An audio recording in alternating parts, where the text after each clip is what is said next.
Joining me now is a member of the January 6th committee, Republican Congressman Adam Kinzinger of Illinois. Thank you so much for joining me this morning. I want to start with that request from the committee you serve on. The GOP leader, Kevin McCarthy, responded by saying that the telecommunications companies should not comply, and he warned that, quote, a Republican majority will not forget. Is he trying to obstruct your inquiry?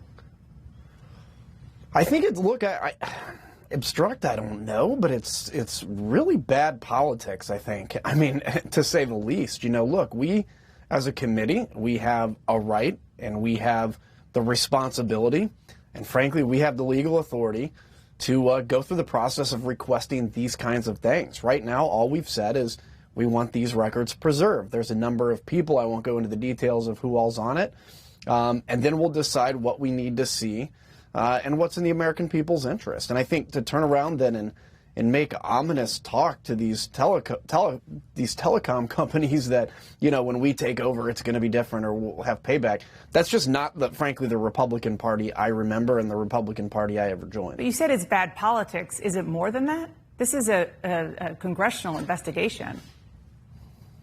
Yeah, I mean, look, I think that's the thing is what is the intention there? I think, yes, it's bad politics. Is it obstruction? I don't know what is considered obstruction of a congressional investigation, but I would certainly recommend he never go there again. You know, if you have a problem with what the committee's doing, there's a process for your lawyers and your people to push back against it. But it's not to go on TV and tell, you know, these companies that they're going to regret it. That to me is a pretty scary place to go in this world if we start using our power as a way to get the outcome that we want. House Freedom Caucus Chair Andy Biggs is calling on McCarthy to boot you and your fellow Republican Liz Cheney from the House GOP conference because you're participating in this January 6th committee. What does that say about today's Republican Party? Well, I think that whatever they do is going to be what it says. Now, I'll tell you what it says for sure about the House Freedom Caucus, and I guess the 15 or 16 people that signed this letter. Some of those people that signed that letter are the ones out there talking about things like, you know, bloodshed or supportive of that or, you know, flirting around with white nationalism. And so the question is, what is our party going to be? Are we going to be the party of opportunity and hope or the party of anger, division, and truth has no place in it? And if Andy Biggs has his way, we will be the party where truth tellers and people that want to stand up for the Constitution, like Liz Cheney and myself, get kicked out of the party because there's no room for truth. So I would encourage the rest of my colleagues in the Republican Party to not just passively resist that move, but to do it open and honestly, not because of me. I'm not worried about my future on that, but because the party desperately needs some people to stand up and tell the truth. Congressman, do you think that voters should trust House Republican leaders with the majority in the next election? Yeah, I mean, look, I'm a Republican. I would like to see actual Republican values in the majority. All I can say right now is my party has to embrace truth. We have to have a full reckoning of what happened on January 6th, and we have to turn away from conspiracy.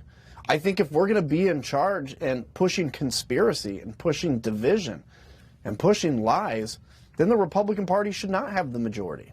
But if we're going to be the party that actually tells truth and fights for real conservative values and doesn't masquerade conservatism as some, you know, anger future, then certainly we should have the majority. But that's up to the party right now to determine. For me, I'm going to go out and tell the truth.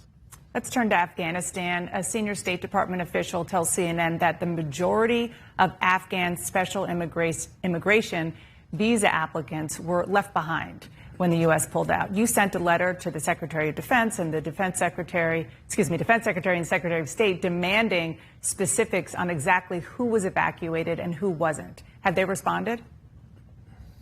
No, not yet. And, you know, look, again, it was interesting because as this was going down, this evacuation, the administration would stand up and talk about all this great success, and certainly they evacuated a lot of people. I don't want to take that away from them. But we were hearing very different things on the ground, and we're getting real big pushback when they're like, "Oh no, it's going swimmingly," and we're saying, "No, we're hearing nobody's getting through the gates." And I think what we're seeing now is I think we evacuated something like 8,800 of these Afghan civs. out of tens of thousands that wanted to go. This is a shameful moment in America. And unfortunately, we're so tribal that people are just like either going to go out and defend the administration or attack the last administration, which I think, frankly, both have screwed up Afghanistan.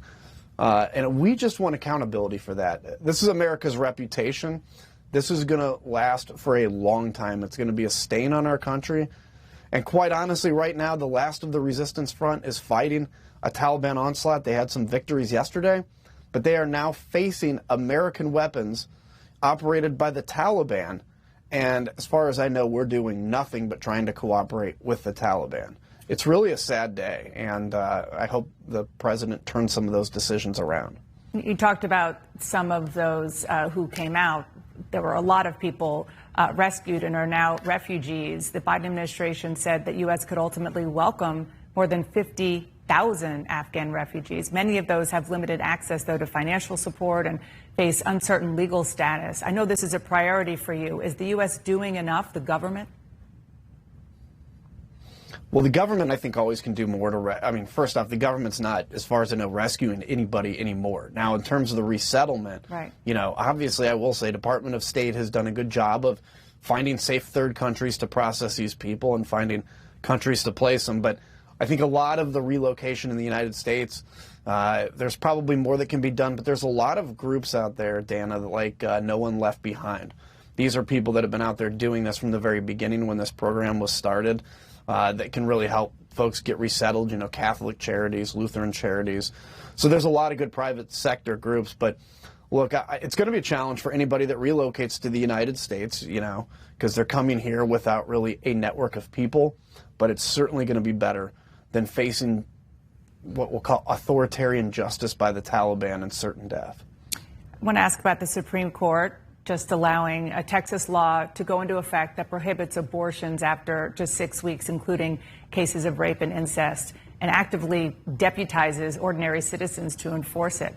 What do you think of that law?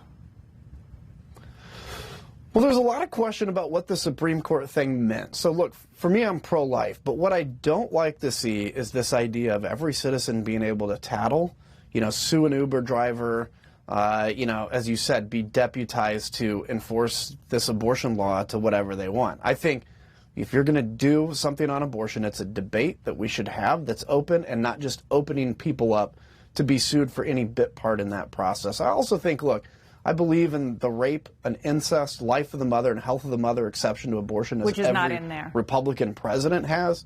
That's correct. And so I think like any bill going forward should certainly take that into account and should certainly not be set up so that it's enforced by people using, private right of action to sue somebody versus just actually having an open and honest law. Real quick, if the Democrats in the majority in the House come up with legislation specifically to try to target the Texas law, would you support it?